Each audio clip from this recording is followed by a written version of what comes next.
going to demonstrate doing a Quincy, which is one of the most versatile snow shelters.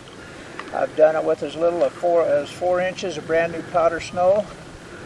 I'm going to pack down my surface so that I can take my snowshoe off and be able to walk on the snow and use my snowshoe to make the shelter.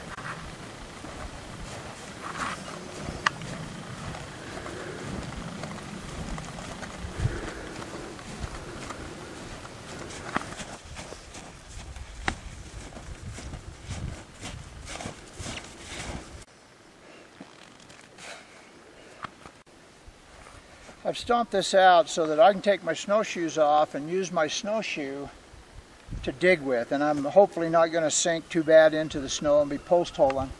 If I had a shovel and wasn't going to use my snowshoes, I don't need to stomp this out, because I'm actually going to dig down probably a couple of 2 or 3 feet in the snow anyway to come into my shelter once I get it created. This is for my purpose of being able to walk on the surface without my snowshoes.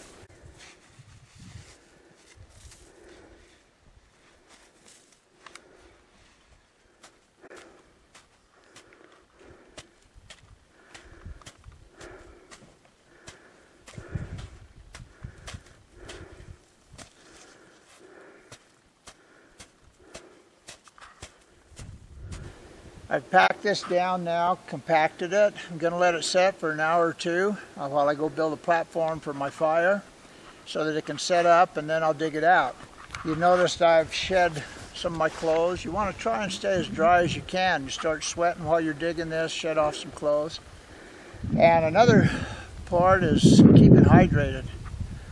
One of the contributing factors to frostbite and cold disease is dehydration, the same as it being a problem in the summer, and it's even more so in the winter because you don't really feel thirsty. It's not hot. But now I'll just let this set up and then be back and dig it out. Okay, we've let this set up. It should be plenty solid enough to dig in and hollow it out. I'm going to dig down so I can keep my door low so my cold air stays down here, does not come up into my sleeping area, and I'll be able to put my sleeping area high and yet still have room. So I'm going to dig down here before I start my door into the shelter.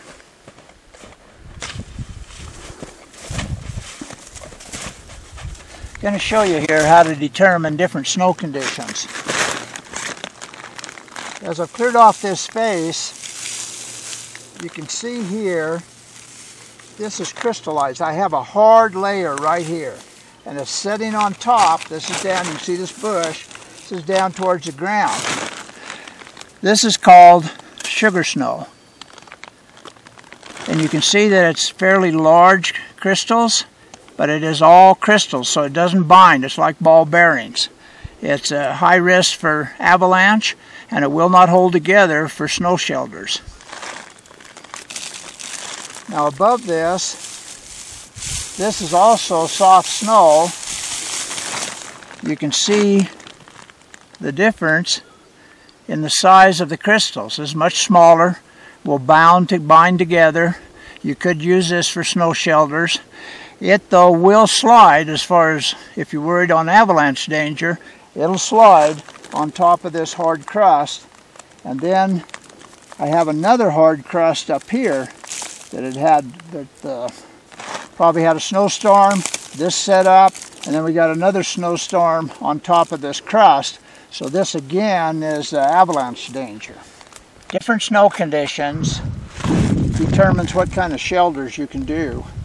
And sugar snow is of very little value for any kind of shelters. This sugar snow here will not bind together. And this, it's not sugar, but it's soft, but it's smaller crystals, will bind together and can be used in a Quincy.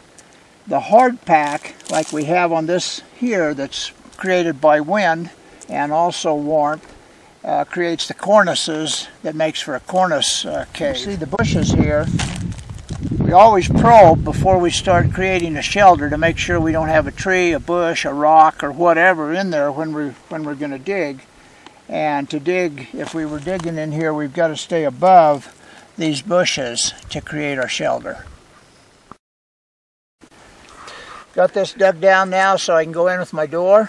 I'm going to toss down, I can toss down a poncho or whatever. I'm tossing down one of the state garbage sacks to catch my snow, to throw it out of the pit, make it faster. I try and either create an angle like that or an arch because I have less pressure and less chance of it caving in on my door when I get done that way.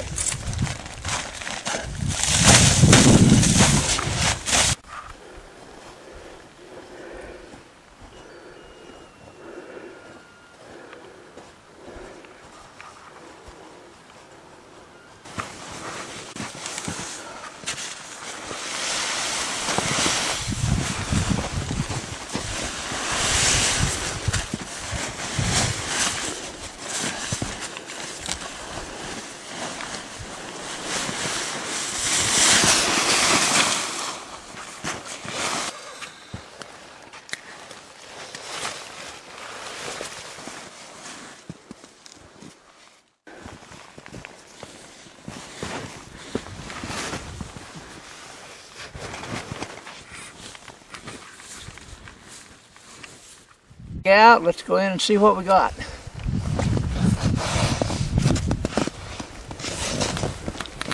Okay, one thing to be aware of is you can see it's a blue, beautiful turquoise blue light shining through in some areas, and that indicates that you're getting towards the outside. That's the indicator that you don't keep digging that direction.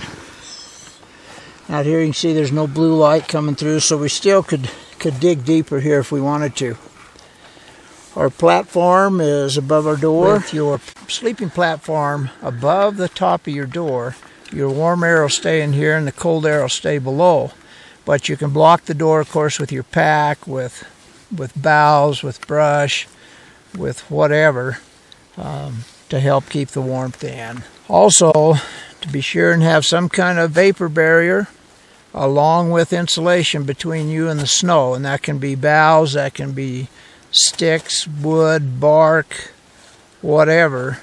I've got a poncho on here. The orange state garbage bag is great. Anything to keep the moisture and to keep the cold from transmitting through. We'll sleep. The warm air will stay in here. We can smooth this off. If it starts to melt from our body temperature in here, these little low spots will of course collect the water, and that's where it would drip. It doesn't drip very often because snow is an absorbent and soaks the moisture into it. But you round it off like that and smooth it so you don't have those low hanging areas just in case. But this would be where we could spend our night. Minus 40 degrees with 30-mile-an-hour winds outside and a plus 30 degrees in here.